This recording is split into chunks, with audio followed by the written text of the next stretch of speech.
로마서 5장. 그러므로 우리는 믿음으로 의롭다 하심을 받았으므로 우리 주 예수 그리스도로 말미암아 하나님과 더불어 평화를 누리고 있습니다. 우리는 또한 그리스도로 말미암아 지금 서 있는 이 은혜의 자리에 믿음으로 나아오게 되었으며 하나님의 영광에 이르게 될 소망을 품고 자랑을 합니다. 그뿐만 아니라 우리는 환난을 자랑합니다. 우리가 알기로 환난은 인내력을 낳고 인내력은 단련된 인격을 낳고 단련된 인격은 희망을 낳는 줄을 알고 있기 때문입니다. 이 희망은 우리를 실망시키지 않습니다. 하나님께서 우리에게 주신 성령을 통하여 그의 사랑을 우리 마음속에 부어주셨기 때문입니다. 우리가 아직 약할 때에 그리스도께서는 제때에 경건하지 않은 사람을 위하여 죽으셨습니다. 의인을 위해서라도 죽을 사람은 거의 없습니다. 더욱이 선한 사람을 위해서라도 감히 죽을 사람은 드뭅니다. 그러나 우리가 아직 죄인이었을 때에 그리스도께서 우리를 위하여 죽으셨습니다. 이리하여 하나님께서는 우리들에 대한 자기의 사랑을 실증하셨습니다.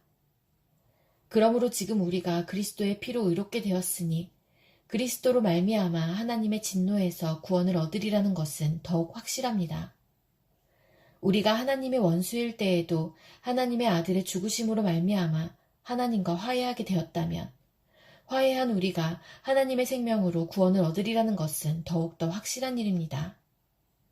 그뿐만 아니라 우리는 또한 우리 주 예수 그리스도로 말미암아 하나님을 자랑합니다.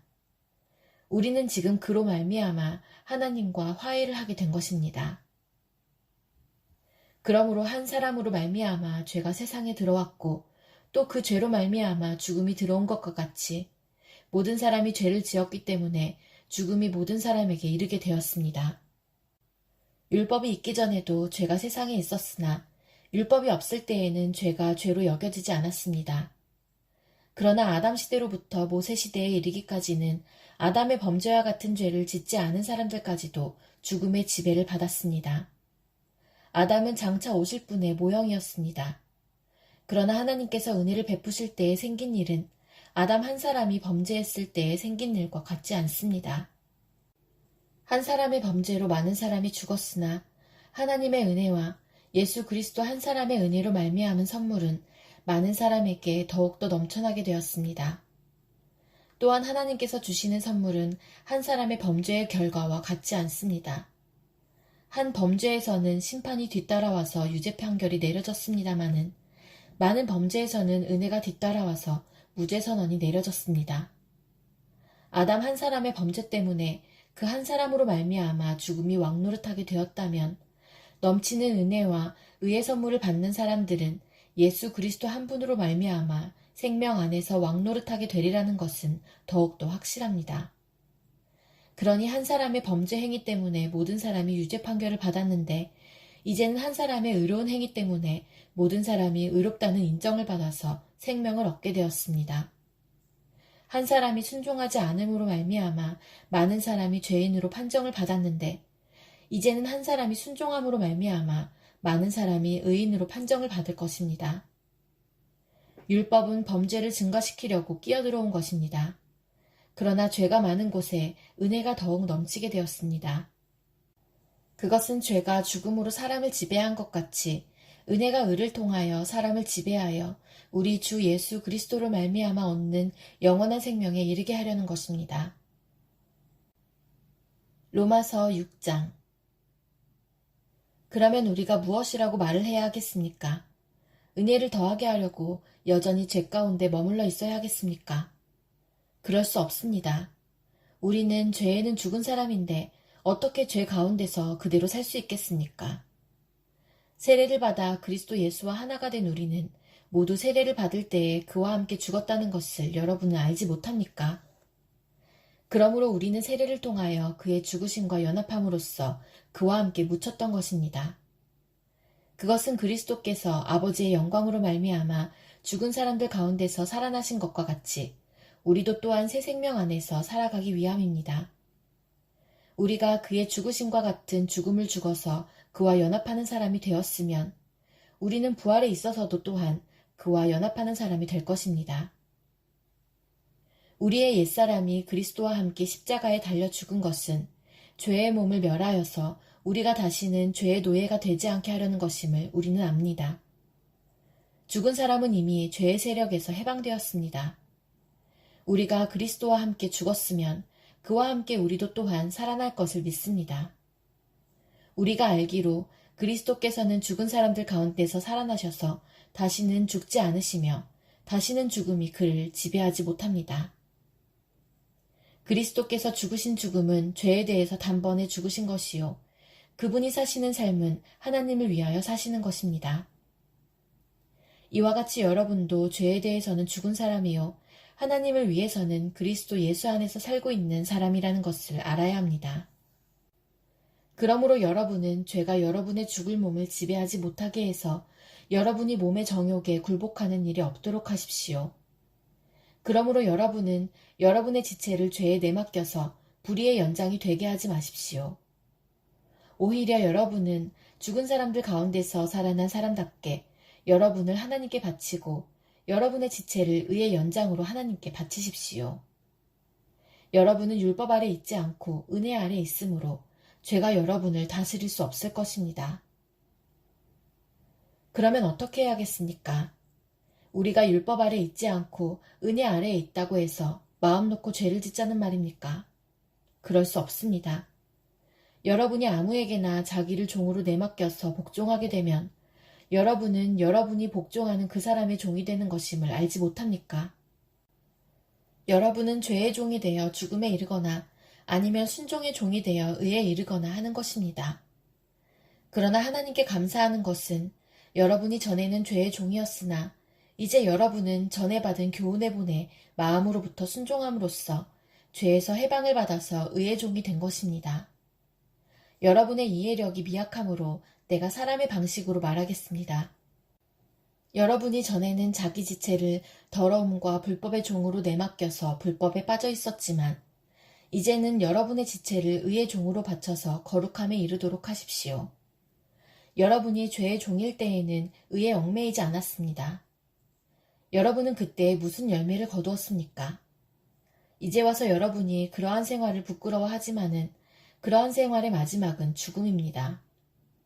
이제 여러분은 죄에서 해방을 받고 하나님의 종이 되어서 거룩함에 이르는 삶의 열매를 맺고 있습니다. 그 마지막은 영원한 생명입니다. 죄의 삭은 죽음이요. 하나님의 선물은 우리 주 예수 그리스도 안에서 누리는 영원한 생명입니다. 로마서 7장.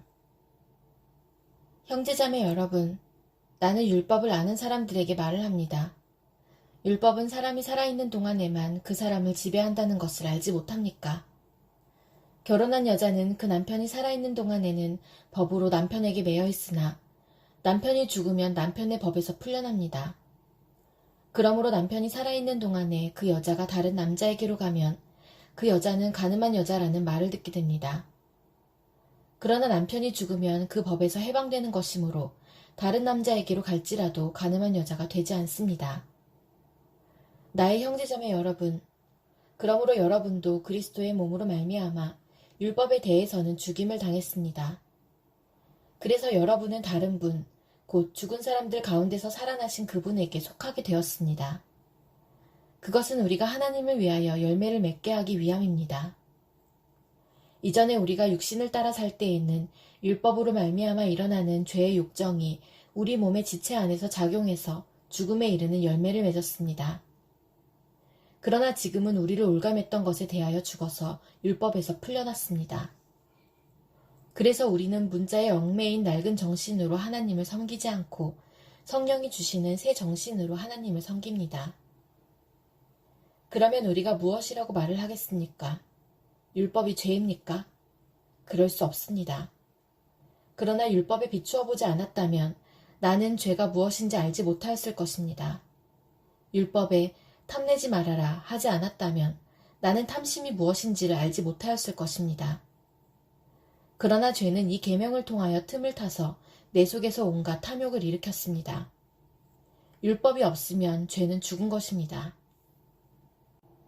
전에는 율법이 없어서 내가 살아있었는데 계명이 들어오니까 죄는 살아나고 나는 죽었습니다. 그래서 나를 생명으로 인도해야 할 그 계명이 도리어 나를 죽음으로 인도한다는 것이 드러났습니다. 죄가 그 계명을 통하여 틈을 타서 나를 속이고 또 그 계명으로 나를 죽였습니다. 그러므로 율법은 거룩하며 계명도 거룩하고 의롭고 선한 것입니다. 그러니 그 선한 것이 나에게 죽음을 안겨주었다는 말입니까? 그럴 수 없습니다. 그러나 죄를 죄로 드러나게 하려고 죄가 그 선한 것을 방편으로 하여 나에게 죽음을 일으켰습니다. 그것은 계명을 방편으로 하여 죄를 극도로 죄답게 되게 하려는 것이었습니다. 우리는 율법이 신령한 것인 줄 압니다. 그러나 나는 육정에 매인 존재로서 죄 아래에 팔린 몸입니다. 나는 내가 하는 일을 도무지 알 수가 없습니다. 내가 해야겠다고 생각하는 일은 하지 않고 도리어 해서는 안 되겠다고 생각하는 일을 하고 있으니 말입니다. 내가 그런 일을 하면서도 그것을 해서는 안 되겠다고 생각하는 것은 곧 율법이 선하다는 사실에 동의하는 것입니다. 그렇다면 그와 같은 일을 하는 것은 내가 아니라 내 속에 자리를 잡고 있는 죄입니다. 나는 내 속에, 곧 내 육신 속에 선한 것이 깃들여 있지 않다는 것을 압니다. 나는 선을 행하려는 의지는 있으나 그것을 실행하지는 않으니 말입니다. 나는 내가 원하는 선한 일은 하지 않고 도리어 원하지 않는 악한 일을 합니다. 내가 해서는 안 되는 것을 하면 그것을 하는 것은 내가 아니라 내 속에 자리를 잡고 있는 죄입니다. 여기에서 나는 법칙 하나를 발견하였습니다. 곧 나는 선을 행하려고 하는데 그러한 나에게 악이 붙어 있다는 것입니다. 나는 속사람으로는 하나님의 법을 즐거워하나 내 지체에는 다른 법이 있어서 내 마음의 법과 맞서서 싸우며 내 지체에 있는 죄의 법에 나를 포로로 만드는 것을 봅니다. 아, 나는 비참한 사람입니다. 누가 이 죽음의 몸에서 나를 건져주겠습니까? 우리 주 예수 그리스도를 통하여 나를 건져주신 하나님께 감사를 드립니다. 그러니 나 자신은 마음으로는 하나님의 법을 섬기고 육신으로는 죄의 법을 섬기고 있습니다. 로마서 8장. 그러므로 그리스도 예수 안에 있는 사람들은 정죄를 받지 않습니다. 그것은 그리스도 예수 안에서 생명을 누리게 하는 성령의 법이 당신을 죄와 죽음의 법에서 해방하여 주었기 때문입니다. 육신으로 말미암아 율법이 미약해져서 해낼 수 없었던 그 일을 하나님께서 해결하셨습니다. 곧 하나님께서는 자기의 아들을 죄된 육신을 지닌 모습으로 보내셔서 죄를 없애시려고 그 육신에다 죄의 선고를 내리셨습니다. 그것은 육신을 따라 살지 않고 성령을 따라 사는 우리가 율법이 요구하는 바를 이루게 하시려는 것입니다. 육신을 따라 사는 사람은 육신에 속한 것을 생각하나 성령을 따라 사는 사람은 성령에 속한 것을 생각합니다. 육신에 속한 생각은 죽음입니다. 그러나 성령에 속한 생각은 생명과 평화입니다. 육신에 속한 생각은 하나님께 품는 적대감입니다. 그것은 하나님의 법을 따르지 않으며 또 복종할 수도 없습니다. 육신에 매인 사람은 하나님을 기쁘게 해드릴 수 없습니다. 그러나 하나님의 영이 여러분 안에 살아계시면 여러분은 육신 안에 있지 않고 성령 안에 있습니다. 누구든지 그리스도의 영이 없으면 그리스도의 사람이 아닙니다. 또한 그리스도께서 여러분 안에 살아계시면 여러분의 몸은 죄 때문에 죽은 것이지만 영은 의 때문에 생명을 얻습니다. 예수를 죽은 사람들 가운데서 살리신 분의 영이 여러분 안에 살아계시면 그리스도를 죽은 사람들 가운데서 살리신 분께서 여러분 안에 계신 자기의 영으로 여러분의 죽을 몸도 살리실 것입니다. 그러므로 형제자매 여러분, 우리는 빚을 지고 사는 사람들이지만 육신의 빚을 진 것이 아닙니다. 우리는 육신을 따라 살아야 할 존재가 아닙니다. 여러분이 육신을 따라 살면 죽을 것입니다. 그러나 여러분이 성령으로 몸의 행실을 죽이면 살 것입니다. 하나님의 영으로 인도함을 받는 사람은 누구나 다 하나님의 자녀입니다.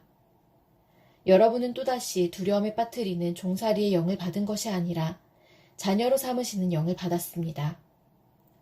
그래서 우리는 그 영으로 하나님을 아빠, 아버지라고 부릅니다. 바로 그때에 그 성령이 우리의 영과 함께 우리가 하나님의 자녀임을 증언하십니다. 자녀이면 상속자이기도 합니다. 우리가 그리스도와 함께 영광을 받으려고 그와 함께 고난을 받으면 우리는 하나님이 정하신 상속자요. 그리스도와 더불어 공동 상속자입니다. 현재 우리가 겪는 고난은 장차 우리에게 나타날 영광이 견주면 아무것도 아니라고 나는 생각합니다. 피조물은 하나님의 자녀들이 나타나기를 간절히 기다리고 있습니다. 피조물이 허무에 굴복했지만 그것은 자의로 그렇게 한 것이 아니라 굴복하게 하신 그분이 그렇게 하신 것입니다. 그러나 소망은 남아 있습니다. 그것은 곧 피조물도 썩어짐의 종살이에서 해방되어서 하나님의 자녀가 누릴 영광된 자유를 얻으리라는 것입니다. 모든 피조물이 이제까지 함께 신음하며 함께 해산의 고통을 겪고 있다는 것을 우리는 압니다. 그뿐만 아니라 첫 열매로서 성령을 받은 우리도 자녀로 삼아주실 것을, 곧 우리 몸을 속량하여 주실 것을 고대하면서 속으로 신음하고 있습니다. 우리는 이 소망으로 구원을 얻었습니다. 눈에 보이는 소망은 소망이 아닙니다. 보이는 것을 누가 바라겠습니까? 그러나 우리가 보이지 않는 것을 바라면 참으면서 기다려야 합니다. 이와 같이 성령께서도 우리의 약함을 도와주십니다. 우리는 어떻게 기도해야 할지도 알지 못하지만 성령께서 친히 이루 다 말할 수 없는 탄식으로 우리를 대신하여 간구하여 주십니다. 사람의 마음을 꿰뚫어 보시는 하나님께서는 성령의 생각이 어떠한지를 아십니다. 성령께서 하나님의 뜻을 따라 성도를 대신하여 간구하시기 때문입니다. 하나님을 사랑하는 사람들, 곧 하나님의 뜻대로 부르심을 받은 사람들에게는 모든 일이 서로 협력해서 선을 이룬다는 것을 우리는 압니다. 하나님께서는 미리 아신 사람들을 택하셔서 자기 아들의 형상과 같은 모습이 되도록 미리 정하셨으니 이것은 그 아들이 많은 형제 가운데서 맏아들이 되게 하시려는 것입니다. 그리하여 하나님께서는 이미 정하신 사람들을 부르시고 또한 부르신 사람들을 의롭게 하시고 의롭게 하신 사람들을 또한 영화롭게 하셨습니다. 그렇다면 이런 일을 두고 우리가 무엇이라고 말할 수 있겠습니까? 하나님이 우리 편이시면 누가 우리를 대적하겠습니까? 자기 아들을 아끼지 않으시고 우리 모두를 위하여 내주신 분이 어찌 그 아들과 함께 모든 것을 우리에게 선물로 거저주지 않으시겠습니까? 하나님께서 택하신 사람들을 누가 감히 고발하겠습니까? 의롭다 하시는 분이 하나님이신데 누가 감히 그들을 정죄하겠습니까?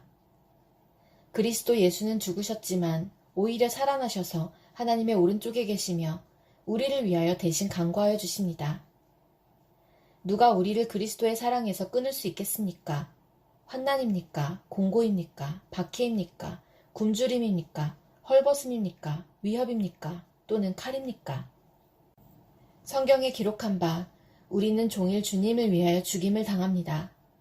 우리는 도살당할 양과 같이 여김을 받았습니다. 한 것과 같습니다. 그러나 우리는 이 모든 일에서 우리를 사랑하여 주신 그분을 힘입어서 이기고도 남습니다. 나는 확신합니다. 죽음도 삶도 천사들도 권세자들도 현재일도 장래일도 능력도 높음도 깊음도 그 밖에 어떤 피조물도 우리를 우리 주 예수 그리스도 안에 있는 하나님의 사랑에서 끊을 수 없습니다.